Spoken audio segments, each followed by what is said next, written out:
Okay, thank you very much. और मैं पुनः अपने इस दूसरी क्लास में जो आर्टिकल का चैप्टर चल रहा था उसको आगे बढ़ाते हुए, और मैंने कहा कि अब कंप्लीट कोर्स इंग्लिश का सभी परीक्षाओं की तैयारी के लिए मैंने उतार दिया है। और प्रत्येक वीडियो में हर टॉपिक का अलग अलग आपको अध्ययन मिलेगा, प्रैक्टिस भी उसकी साथ में होगी, उसकी एनालाइजिंग भी होगी।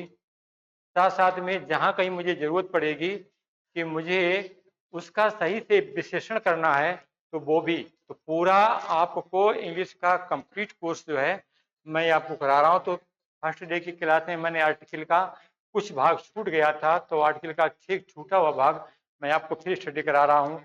मेरे साथ जुड़ जाइए और इसका पूरा आनंद और पूरा ही लाभ उठाइए। तो क्वेश्चन, अब पॉइंट नंबर 8 से हम बात कर रहे हैं। पॉइंट नंबर 8 से हम बात कर रहे हैं। कहते हैं कुछ विशेष फ्रेज में एन का प्रयोग होता है। कल पढ़े थे कुछ फ्रेज ऐसे होते हैं जिनमें ए और एन का प्रयोग कहता है कि नहीं होता है, लेकिन यहाँ पे कुछ ऐसे फ्रेज दिए गए जिनमें एन का प्रयोग होता है। कहता है इन ए फिक्स, ऐसे इन ए हरी, इन ए नटसेल और मै के नवाई। तो को काफी चीजें ऐसी हैं जो आपकी पढ़ी लिखी हैं, लेकिन हम आपको फिर एक बार आपका ध्यान जो है आपका आकृष्ट कर रहा हूं। हार्ट कहता है ए शार्ट वाइल एगो एट ए लास्ट। जब कभी बात परीक्षा में आता है तो फ्रेज पर बहुत ध्यान रखना। कौन से ऐसे फ्रेज हैं जिनके साथ में आर्टिकल का प्रयोग होता है, किसके साथ में आर्टिकल का प्रयोग नहीं होता है। ये बहुत स्मरणीय चीज है और एग्जाम यहीं से आपकी परीक्षा लेता है। तो देखा लिखा हुआ है, कहता है टेक ए फैंसी। ये देखो लिखा है, जैसे अगर हम बाहर लिख दें now I take the fancy, FANCY in और दिस वे। अगर ऐसे बात लिख दें कि देखिए now I take fancy, take the fancy और इन दिस वे, तो कहते यहाँ पर जहाँ पे लिखा द फैंसी लगा दिया आपने ये, और फ्रेज क्या होना चाहिए टेक ए फैंसी। देखो ये यही गलती हो गई। आप थे ना जब ABCD में बा का बटा होता है तब आपको बहुत ध्यान करने की जरूरत होती है। Now I take the fancy in this way, अब मैं इस तरीके से अपनी कल्पना करता हूं। तो take a fancy, take the fancy नहीं, यही बात गलत है। तो हमें फ्रेज को सही याद करना है। टेक ए फैंसी होता है कि टेक द फैंसी होता है। फिर कहता है टेक एन इंटरेस्ट। ये देखो टेक एन इंटरेस्ट लगा हुआ है इन। फिर कहता है टेक ए लाइकिंग, और फिर लिखा है ए पीटी और टेल ए राई। तो ये शब्द मैंने आपको बताई, ये अपनी कॉपी पर नोट कर लें, याद करने। जब बैठे हों तो मंथन करें कि कौन कौन ऐसे फ्रेज हैं जिनके साथ में आर्टिकल एन का प्रयोग होता है और कौन कौन ऐसे फ्रेज हैं जिनके साथ आर्टिकल एन का प्रयोग नहीं होता है। बड़ी स्मरणीय चीज है। जैसे लिखा हुआ है, यहाँ पे लिखा है नेवर टेल ए लाई, कभी झूठ मत बोलो। अरे नेवर टेल द ए लाई, गलत हो जाएगा। नेवर टेल ए लाई, बस यही सही है, यही फॉर्म आपका सही है।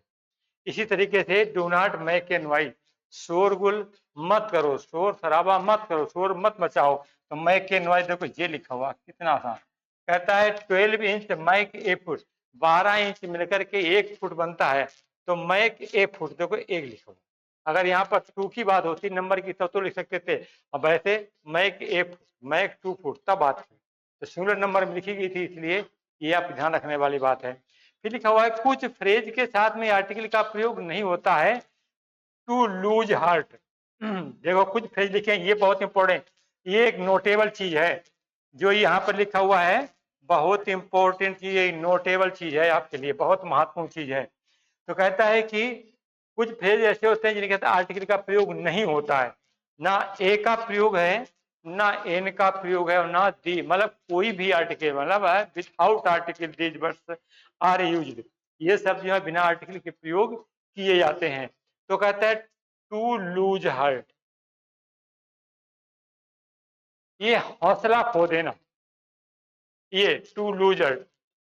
टू सेट फुट, कदम रखना, टू सेट द फुट नहीं, पक में आता है तो उस समय हम जल्दी में जान नहीं पाते हैं। जब वाक्य ABCD 4 पार्ट में बटा होता है और हमसे कहा जाता है find out any error in the sentence, if there is no error तो दैट द विकल्प विल बी डी। ऐसे ही ABCD जब पार्ट बटा होता है तो उसमें पूछ दिया जाता है। तो ये लिखा to set the food, to set food, to give ear. तो देखो हम जो ध्यान देना, टू गिव ईयर में ध्यान देना। तो देखो जब भाग लेते हैं, यू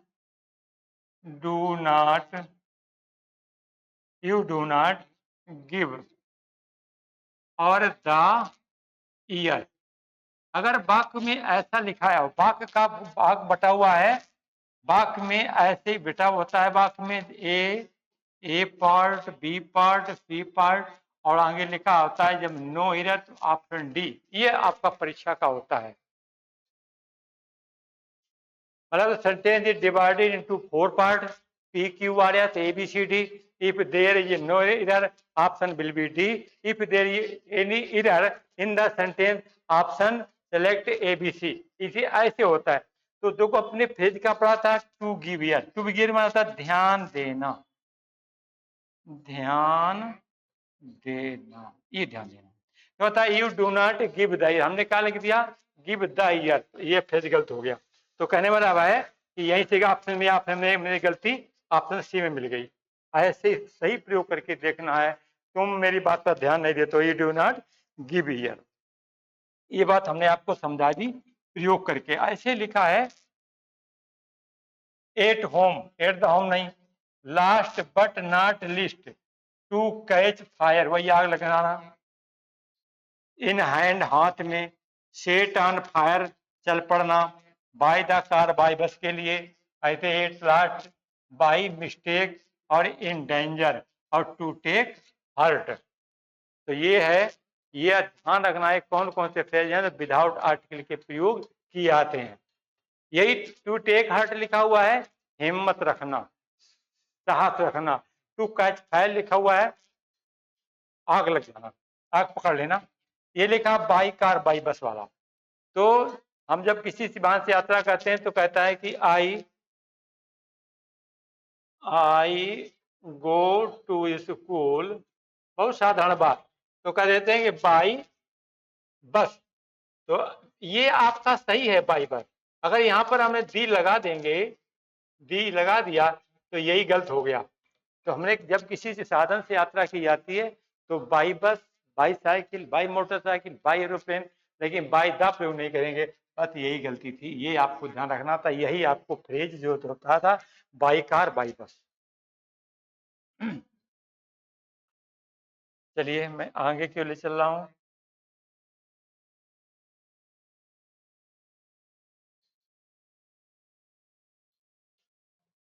लिखा हुआ है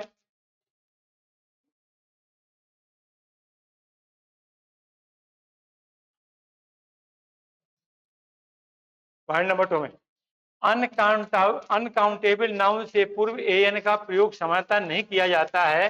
देखो तो कहता है संज्ञा को अगर देखें तो कहता है कि दो भागों में एक समानता, जनरली दो भागों में विभाजित किया गया है। कहता है एक संज्ञा जो होती है काउंटेबल नाउन होती है, एक संज्ञा जो होती है अनकाउंटेबल। जिस संज्ञा की गणना की जाए, गिना जाए तो वो काउंटेबल नाउन है, और जिसकी माप तोल हो वो अनकाउंटेबल नाउन होता है। जो ये यही बात कर रहा है काउंटेबल नाउन और अनकाउंटेबल नाउन।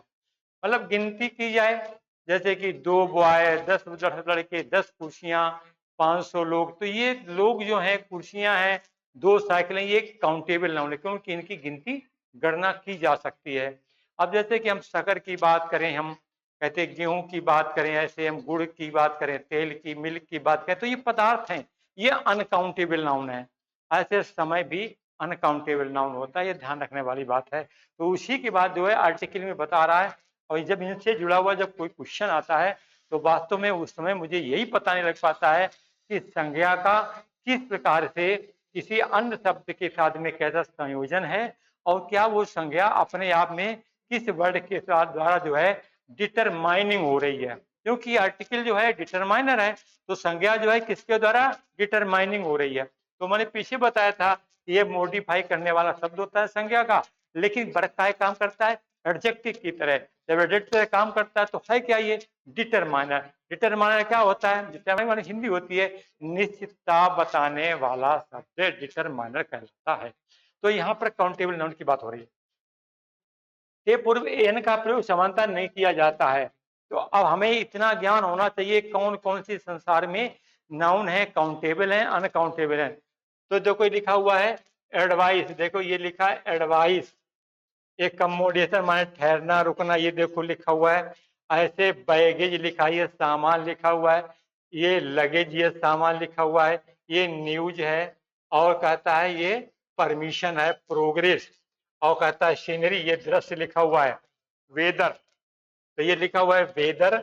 ऐसे ट्रैफिक नॉलेज म्यूजिक बाइन इक्विपमेंट, यही हमारी अस्त्र शस्त्र वाला इक्विपमेंट, इंफॉर्मेशन सूचना, पोइट्री ये काव्य कविता वाला है आपके लिए, कहता फर्नीचर ये साज सज्जा का, और कहता है हेयर, कहता है बिजनेस, कहता है मिशीफ, ब्रेड, स्टेशनरी, क्रॉकरी, पोस्टेज, और ये वास्टेज, ये मनी लिखा है। अभी बताया गया था मनी और टाइम जो होते हैं अनकाउंटेबल ना होते हैं।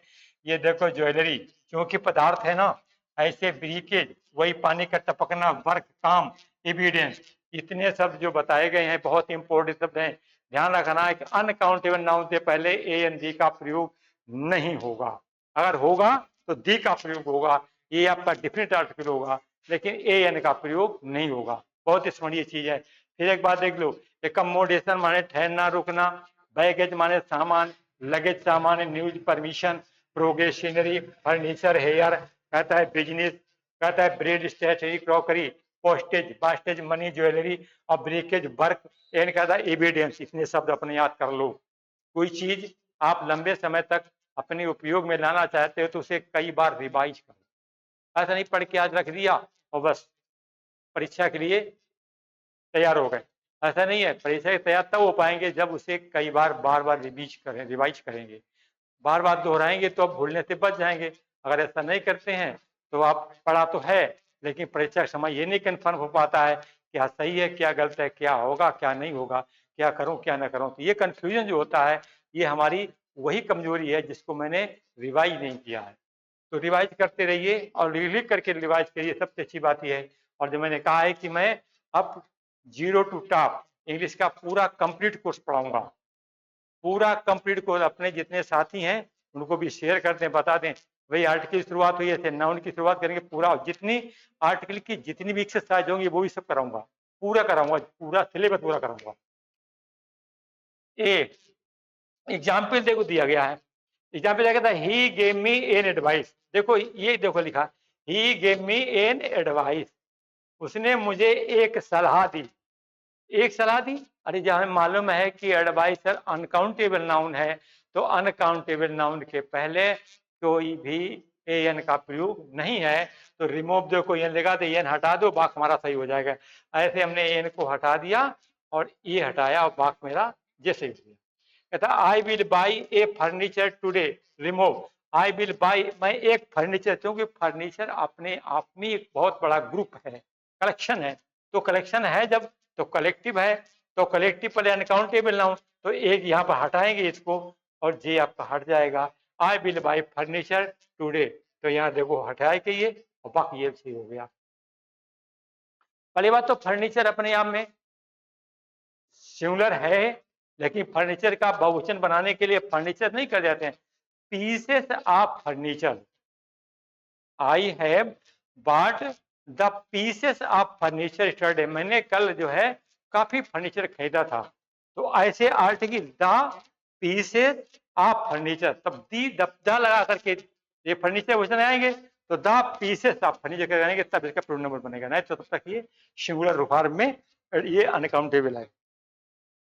अनकाउंटेबल नाउन के पूर्व जब एन का प्रयोग किया जाता है तो इनके साथ कुछ शब्दों का प्रयोग करके उनको काउंटेबल नाउन बनाया जाता है। ये बहुत इंपॉर्टेंट चीज है, ये नियम आपके लिए बहुत इंपॉर्टेंट है, परीक्षा में बहुत ध्यान रखें। यस फोर्स की और नेवी की जो परीक्षाएं हैं मैंने प्राय देखा है उनसे आर्टिकल से जुड़ा हुआ क्वेश्चन तो जरूर ही आता है। अब यह देखा जाता है कि लड़का हाई स्कूल एंट्री स्तर से जाता है, क्या उसे आर्टिकल का भी ज्ञान नहीं है, तो वो क्या करेगा वो। और एमटीएस का तो आप एग्जाम दे ही रहे हैं, सीएचएसएल और सीजीएल का एग्जाम दे ही रहे हैं, जितने इंग्लिश के एग्जाम हैं वो प्रत्येक एग्जाम आपको कहीं ना कहीं से प्रत्येक ग्रामर की एक छोटी से छोटी लेकर के बड़ी से बड़ी आपकी पकड़ और आपकी पहुंच का परीक्षा लेता है। तो कहता है अनकाउंटेबल नाउन के पूरे जब एन का प्रयोग किया जाता है तो इनके साथ कुछ शब्दों का प्रयोग करके काउंटेबल नाउन बनाया जाता है। देखो, I have a piece of information, मेरे पास एक सूचना है, और दा करते हैं द पीसेस। देखो यही बात समझा रहा हूं आपको, ये पॉइंट की बात समझा रहा हूं। तो कहते हैं ऐसे कहते हैं I have the pieces, P-I-E-C-E-S, pieces of furniture, F-U-R-N-I-T-U-R।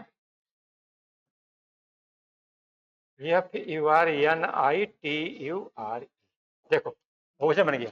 यहाँ इन्होंने सिंगुलर बनाया था कि I have a piece of information, तो कहने का ये सिंगुलर कहते हैं किसी भी कहते हैं काउंटेबल नाम बनाया जा सकता है, लेकिन उससे पहले उस शब्द के पहले पीस या आइटम शब्द का प्रयोग हम लोग करके उसे बनाते हैं। तो कहने का ये तो इंफॉर्मेशन है पीस। ऐसे अगर हम लिख रहे फर्नीचर की बात आ जाए तो बहुवचन बनाना है, तो I have the pieces of furniture, इसको बना सकते थे I have the pieces of information. तो ये आपका प्रयोग नंबर बनेगा और काउंटेबल में इस तरीके से प्रयोग होगा। ये दोनों बातें याद रखने वाली बातें हैं। कहता I ate a slice of bread. अच्छी, अरे तो ब्रेड जो ऊपर लिखा हुआ था, देखो ये लिखा ब्रेड, अनकाउंटेबल, रोटी है पदार्थ है ना, तो पदार्थ कैसे हो सकता है भाई काउंटेबल, वो तो अनकाउंटेबल है ही। और कहता है कि ए स्लाइस ऑफ ब्रेड मतलब रोटी का एक अंश, स्लाइस टुकड़ा। तो कहने का मतलब आई एट ए स्लाइस ऑफ रोटी का मन एक टुकड़ा, तो कहने का मतलब भाई ये स्लाइस, तो इसके पहले ये ए का प्रयोग कर दिया गया, ये हो गया एक वस्तु को इंगित करने के लिए। तो ऐसे कैसे कहता उनके पहले जो अनकाउंटेबल नाउन है उनके पहले भी ए एन का प्रयोग किया जा सकता है, बशर्ते सीधे तौर से नहीं बल्कि उनके साथ में उनके संयोजन के साथ, जब उनका कोई कनेक्टिंग वर्ड होगा उस कनेक्टिंग वर्ड के साथ में एन का प्रयोग करके उसे हम काउंटेबल बना सकते हैं। I gave me a piece of work to do, देखो है ये देखो ए पीस ऑफ वर्क, एक काम दिया, ऐसे पीस ऑफ वर्क।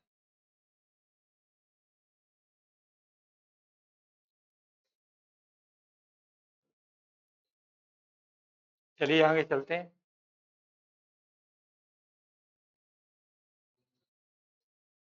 लिखा हुआ है I have a pieces of information to you, I ate a slice of bread. तो देखो ए स्लाइस ब्रेड तो हमें मालूम था पहले से ही, जब हमारा है क्या ये अनकाउंटेबल नाउन है, लेकिन फिर भी उसके पहले ए का प्रयोग अनकाउंटेबल बनाया गया है। He gave me a pieces of work to do, उसने मुझे एक काम करने के लिए दिया था। आर्टिकल का प्रयोग kinds of, sort of, type of, variety of के बाद प्रमुख नाउन के पहले नहीं होता है। आर्टिकल का देखो काइंड ऑफ याद रख लो, kind of, sort of, type of, variety of के बाद प्रयुक्त नाउन के पहले नहीं होता है, ये ध्यान रखने वाली बात है।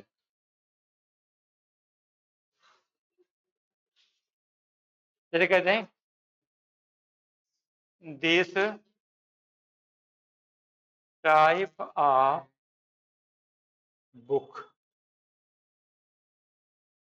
तो देखा दिस टाइप, ऐसे नहीं दिस लगा के फिर कहने वैसे लिख दें कि this the type of book, ऐसा नहीं, ये गलत है।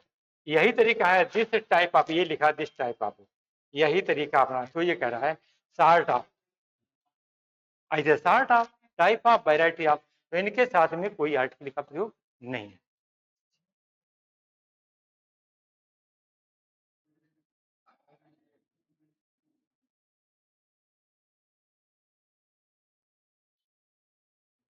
और ये कहाँ चले गए,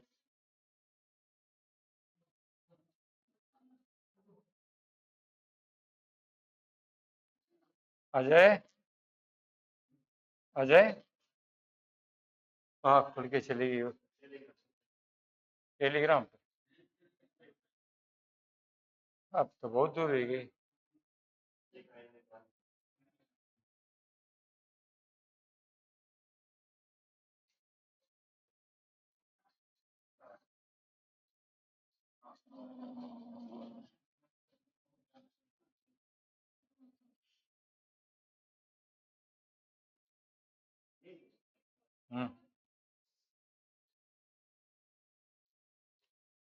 अभी तक आपने इंडिफिनिट आर्टिकल एन का प्रयोग पढ़ा था।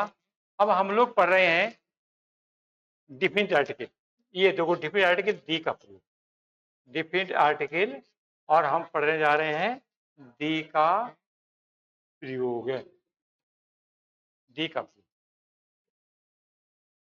अब हमें दी का प्रयोग हमने बताया था, पहले दिन बताया था, दी का प्रयोग उस नाउन से पूर्व किया जाता है जो निश्चित है या जिसकी चर्चा पहले की जा चुकी है। इसी कारण डेफिनिट आर्टिकल कहा जाता है। कोई पूछे कि भाई आर्टिकल दी जो है ये डेफिनिट आर्टिकल क्यों कहलाता है, तो दी का प्रयोग जो है उस नाउन से पूर्व किया जाता है जो किसी व्यक्ति की, वस्तु की, स्थान की निश्चितता बताए। उसके विषय में ये, इसके विषय में ये डिसाइड करता है कि ये वस्तु ही किसी न किसी वस्तु का ही रिलेटेड फैक्शन है। तो रिलेटेड जब फैक्शन है तो इसीलिए वो निश्चित है, जिसकी ये कहता है या जिसकी चर्चा पहले की जा चुकी है। अच्छी कैसे की जा चुकी, मैंने उस दिन बताया था कि मैंने कह दो किया है, राम हैज ए काऊ, राम के पास एक गाय है। तो यहाँ पर और फिर कहता है कि गाय, ये कहते हैं कि the cow gives sweet milk, sweet milk. अब हमने क्या कह दिया कि ये राम है जे काऊ, ये कहता है नीचे या जिसकी पहले चर्चा की गई थी कि राम के पास एक गाय है, की जा चुकी है। उसके पहले कहता है उसके साथ डिफरेंट आर्टिकल दी का प्रयोग होता है। तो फिर हमने कहा the cow gives sweet milk. हमें गाय की चर्चा जब पहले की गई थी, अब हमें गाय का ही वर्णन करना है। जिसकी चर्चा की जाए उसका आगे वर्णन करना होता है, डिस्क्रिप्शन करना होता है। तो जिसका डिस्क्रिप्शन करना होता है उसी पहले आर्टिकल दी लग जाता है। ये देखो लगा हुआ, ये एक नियम है। फिर कहता है कि द का प्रयोग करने के नियम, जब किसी पूर्व निर्धारित वस्तु के, कहता है जब किसी पूर्व निर्धारित वस्तु के बारे में कहा जाता है, जैसे once upon a time there lived a king, the king was very kind, one day he met an old man, the old man was very poor. ये एक वाक्य दिया गया है और ऐसे वाक्य में क्या करें कि जहां जहां पर कभी कोई फिलिंग करने के लिए आता है, fill in the blanks suitable article, fill in the blank suitable article. कभी भी वाक्य दे दिया जाता है और उसमें रिक्त स्थान होता है और ऑप्शन एबीसीडी दे दिया जाता है। वो ऑप्शन एबीसीडी में वही option a an the no, चार ऑप्शन में से जब भरना होता है तो हमें क्या करना होता है, हमें नियम पर जाना होता है कि दी का प्रयोग उस नाउन से पूर्व किया जाता है, कहता है जो निश्चित हो या उसके पूर्व किया जाता है जिसकी पूर्व पहले चर्चा की गई हो और बाद में उसका क्या किया जाए, वर्णन किया गया हो वहां पर। तो देखो once upon a time there lived a king, कहता है एक बार एक राजा था। देखो लिखा once upon a time there lived a king, एक राजा रहा करता था, एक राजा था। अब राजा था, अब वर्णन किसका किया जाना है, राजा का। तो द किंग, बाद देखो ये लगा दिया, यही मैं पढ़ा रहा था द किंग, देखो ये लगा दिया। हमें किंग की बात करनी है, किंग की चर्चा करनी है, जिसका मुझे वर्णन करना है। The king was very kind, राजा बहुत दयालु था। वन डे ही मेट, एक दिन वह मिला, किससे मिला, एक व्यक्ति की दूसरे व्यक्ति के साथ में जब कोई मुलाकात हो, भेंट हो, कहते हैं कि उसके साथ में उसकी कभी कोई सामूहिक चर्चा हो, या कहने का मतलब है कि उसके साथ में उसका कोई क्लोज रिलेशन प्रकट हो, तो कहता है कि वहां पर आर्टिकल तो बहुत ही मस्ट है। तो कहता है वहां तो लगेगा ही। पंडे ही एक दिन वह मिला, किससे मिला? एक गैस, भैंस, खरगोश, अरे वो किसी से मिला, नौकर से मिला, बताना था जिससे मिलेगा ना, वृद्ध आदमी से मिला। तो एक तो एन इसलिए लगा हुआ है क्योंकि शब्द जो है ओल्ड मैन, तो ये लिखा हुआ है, आप कहते ओल्ड, तो ओल्ड लगा एडजेक्टिव, ये है ओल्ड, और उससे पहले वो जो है वॉवेल है, एक के अर्थ में एन का प्रयोग इसलिए हुआ है, एन ओल्ड मैन। फिर कहता वो वृद्ध आदमी कौन था? तो कहता था old man was very poor, वृद्ध आदमी बहुत गरीब था। हाँ, बहुत गरीब। तो जिसकी चर्चा हो रही है, जिसका वर्णन हो रहा है, उसी पहले आर्टिकल डी लगता चला जाता है। बस थोड़ी सी बात याद रखो। चलिए दूसरा बात कहता है, दूसरी बात क्या यार, ये प्रथम वाक्य में किंग से पूर्व सर्वप्रथम ए का प्रयोग किया गया था, क्योंकि ये क्या कहता है, इन ड्यू इंट्रोडक्शन, ये राजा का क्या करा रहा था? परिचय, राजा का परिचय करा रहा था। लेकिन जब चर्चा की गई तो साथ में क्या हो गया थी, ये परिचय कराया। ये किंग जो है, हम इसको ऐसे लिख दें तो आपको समझ बात आ जाएगी। ए किंग, ए किंग, और कह दें द किंग, ये परिचय कराया जा रहा है और यहां पर राजा की चर्चा की जा रही है। ये देखो ए है, ये टी है, इतनी बात है आसान। तो कहता है फिर कहते किंग की समय से पहले हमें यह ज्ञात नहीं था कि कहानी किस पर सुनाई जा रही है। बाद में दी का प्रयोग किया गया तो क्यों नहीं इंट्रोडक्शन, ये बाद किंग को निश्चित हो गया, ये पता निश्चित हो गया। जब निश्चित हो गया तो आर्टिकल दी का प्रयोग हो गया। इस प्रकार ओल्ड मैन से पहले सर्वप्रथम ए का प्रयोग, ओल्ड मैन से पहले सर्वप्रथम ए का प्रयोग, एन का प्रयोग, यहाँ लिखना चाहिए एन, एन का प्रयोग किया गया। लेकिन बाद में दी का प्रयोग किया हुआ, क्योंकि ओल्ड मैन का उल्लेख पहली बार हो रहा था, क्योंकि उसका परिचय, परिचय भाई फर्स्ट मीटिंग इंट्रोडक्शन, तो पहली बार जब मैं किसी से मिलूं तो क्या होगा? परिचित होगा। तो पहले परिचय हुआ, तो परिचय, फिर उसके विषय में चर्चा हुई, फिर उसका वर्णन हुआ, ऐसे ही चला गया। और बाद में उसी ओल्ड मैन के साथ में दी का प्रयोग किया गया।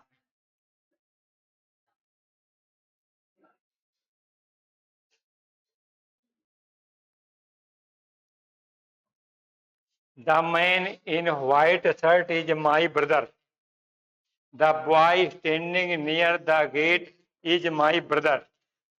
तो ये देखो ओल्ड मैन बोले पहले बात, लेकिन चौथे वाक्य में वह ऑलरेडी इंट्रोड्यूस्ड हो चुका है। अब कहते हैं कि हमें द मैन, देखो ये यहाँ पर देखना है वाक्य को, और ये वाक्य बी और सी दोनों को देखना है। तो कहता है कि कैसे,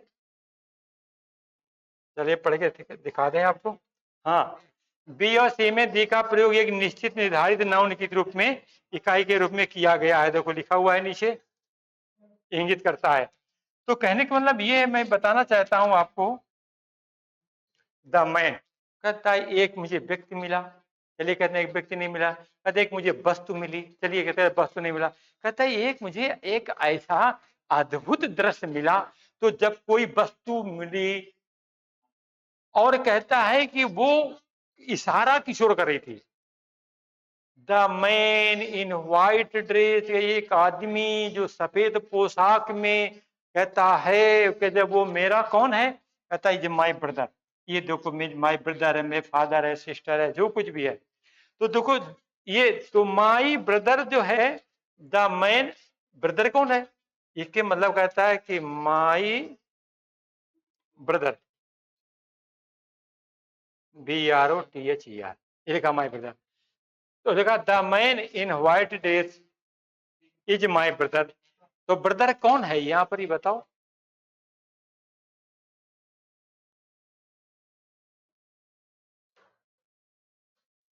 ये जो माई ब्रदर लिखा है वो दी मैंने तो है, देखो पढ़ के देख लो। The man in white dress, सफेद पोशाक वाला व्यक्ति, सफेद पोशाक में जो व्यक्ति है वो मेरा भाई है। तो मेरा भाई कौन है, वही द मैंने तो हुआ। तो ये क्या कहता है कि ये एक निश्चित नाउन का निर्धारित रूप है। ये मैन का जो है ये निर्धारण कर रहा है, माई ब्रदर जो है इसका निर्धारित कर रहा है। तो यही निर्धारित करने वाला, निर्धारित, ये निर्धारित कर देता है। तो कहता है कि जो बाद वाला जो नाउन माई ब्रदर दिया गया उसको ये द मैन निर्धारित कर रहा है, इसीलिए इसके पहले का प्रयोग ऐसे ये लिखा द बॉय अतः स्टैंडिंग नियर द गेट, लड़का जो गेट किनारे खड़ा है, गेट के पास में जो खड़ा है, कहता है माई ब्रदर, देखो वही बात लिखी हुई है, वही जो लड़का है वही मेरा भाई तो है, निर्धारित कर दिया। मतलब होता है कि उसको निर्धारित करने वाला है, उसे वेरीफाई कर दिया, उसे सत्यापित कर दिया, मतलब कर दिया है कि वो आदमी है वही तो मेरा है, एक सत्यापित रूप है, निर्धारित हो गया, डिटरमाइंड कर दिया। तो डिटरमाइंड जब कर देता है तो वो आपका ये निश्चित, और डिटरमाइंड मान निश्चित, तो निश्चित कर दिया, निश्चित आर्टिकल डी होता है, आपका सही हो जाता है। इस तरीके से आर्टिकल बहुत अच्छी चीज है।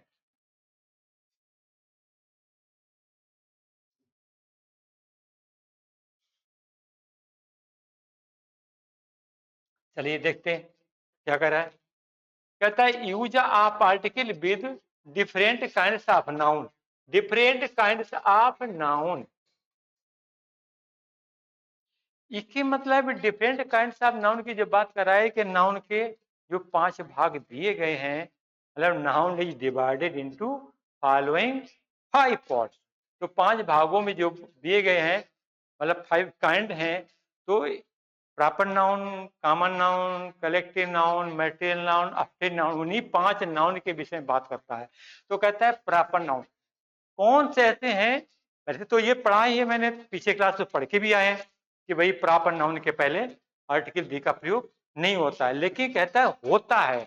कब? जब कहते हैं कि एक व्यक्ति के गुण दोष की, कहता है एक स्थिति की, दशा की, स्थान की, आज चीज की जब तुलना कर दी जाए तो तुलनात्मक रूप में कहता है प्रॉपर नाउन के पहले भी आर्टिकल दी का प्रयोग होता है। वही चर्चा की जा रही है, देखते हैं। किसी भी व्यक्ति अथवा स्थान के नाम के साथ आर्टिकल का प्रयोग नहीं होता है, हमने प्रायः पढ़ा है। मैं जाता हूं कानपुर, तो क्या लिखते थे, आई गो टू द कानपुर, नहीं होता ही नहीं, क्योंकि प्रॉपर विशेष, जो प्रॉपर मतलब होता है इन स्पेशल रेफरेंस। अगर प्रॉपर की बात की जाए तो प्रॉपर के मतलब क्या होता है, तो देखो proper, proper means in special, yes PECIA, special reference, REFE और RENCE। तो प्रॉपर के मतलब ही है, प्रॉपर के मतलब ही है कि इन स्पेशल रेफरेंस, विशेष संदर्भ में प्रयोग की जाने वाली चीजें जो होती हैं वो प्रॉपर है। तो किसी राम बाज एन आइडियल सन, ये देखो बात लिखी है, और रोम इज एन एंशियंट सिटी, तो राम देखो ये प्रॉपर नाउन लिखा हुआ है, पर्सन है, और रोम एक स्थान है। क्या द राम लिखेंगे? द रोम की यहाँ पे जरूरत है, जरूरत है, हम द राम से लिख देंगे। हमने क्या किया, द राम से कर दिया। अगर कर देंगे तो ये परिवार बन जाएगा।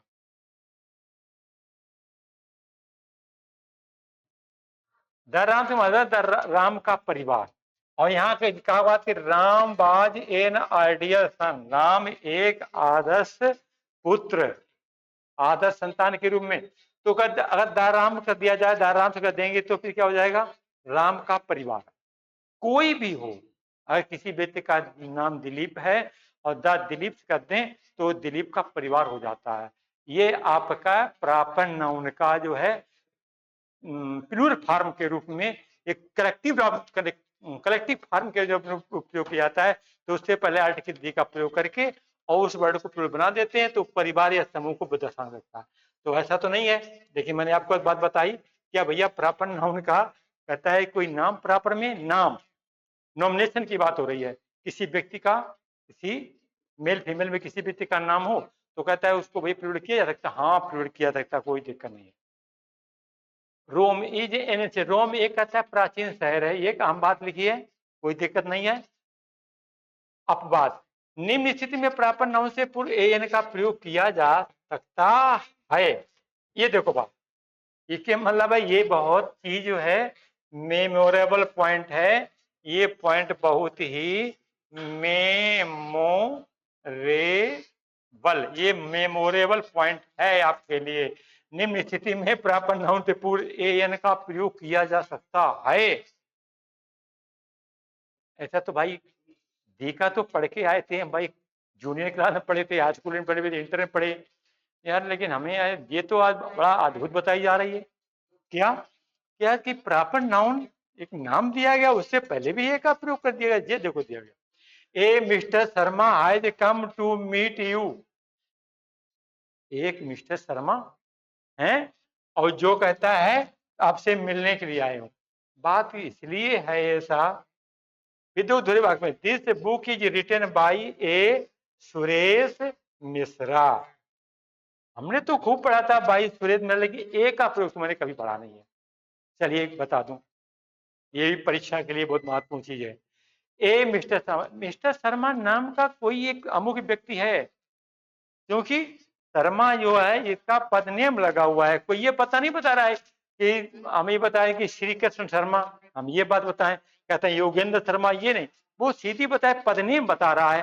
कहते हैं mister Sharma has come to meet you, तो किसी आपसे मिलने के लिए, यानी कौन मिस्टर शर्मा। अब ये निश्चित ही नहीं हो पा रहा है कि कौन मिस्टर शर्मा नाम के बहुत व्यक्ति मुझे जानते हैं। अब जब ये निश्चित नहीं हो पा रहा है तो उसने क्या किया, एक है हमें मालूम नहीं है, तो बस हो गया ए, ये इसे ए लगा दिया। अच्छा ठीक है, बुला लाओ अंदर, बात करते हैं।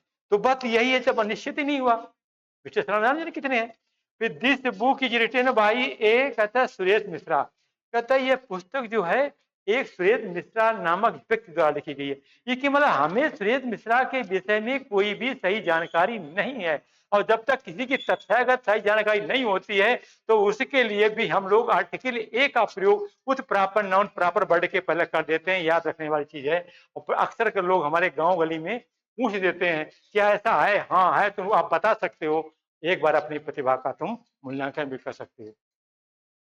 चलिए और फिर आगे ऊपर पढ़ते हैं थोड़ा सा। अगर किसी व्यक्ति अथवा स्थान को कहता है उसके गुण या दोष की वजह से उदाहरण स्वरूप प्रयोग किया जाए, तो कहता है किया जाए तो उस नाम के पहले आर्टिकल का प्रयोग होगा। He is the Ram of modern India. अच्छा, हम कहते हैं ही इज, तो he is the Ram of modern, वह आधुनिक भारत का राम है। इसके मतलब है जो हमने पढ़ा है, रामकृष्ण जो पढ़ा है, रामकृष्ण गांधी टैगोर जो पढ़ा है, लेकिन बात यहां कर रहा है कि जो गांधी है GAN और DHI, चलो यहाँ का जो टैगोर है TAGORE, तो ये वो तो नहीं, टैगोर गांधी तो नहीं है, लेकिन गांधी के गुणों वाला, टैगोर के गुणों वाला, राम के गुणों वाला, कृष्ण के गुणों वाला, ऐसे गुणों और चरित्र वाला जब एक व्यक्ति दूसरे में दिखता है तो उससे पहले भी हम प्रॉपर नाम प्रॉपर वर्ड के पहले आर्टिकल डी का प्रयोग कर देते हैं। देखो ये लिखा हुआ है, ये मैं आपको बता रहा हूं, ठीक है। इसके बाद में नेक्स्ट वीडियोज में और मैं आगे मिलूंगा, और कंटिन्यूअस में बना, डेली का डेली में कंटिन्यूअस आपके साथ बना रहूंगा, और डेली वीडियोज में देखते रहिए। और एक अच्छी सी तैयारी आपको अंग्रेजी के लिए चाहे जैसी परीक्षा हो, और बहुत ही बेहतर होगी, अच्छे परिणाम होंगे, आप सफल होंगे, मेरा आशीर्वाद है। Thank you very much. Next class में फिर मिलेंगे, तब तक शेयर कीजिए और सब्सक्राइब कीजिए। बहुत बहुत धन्यवाद।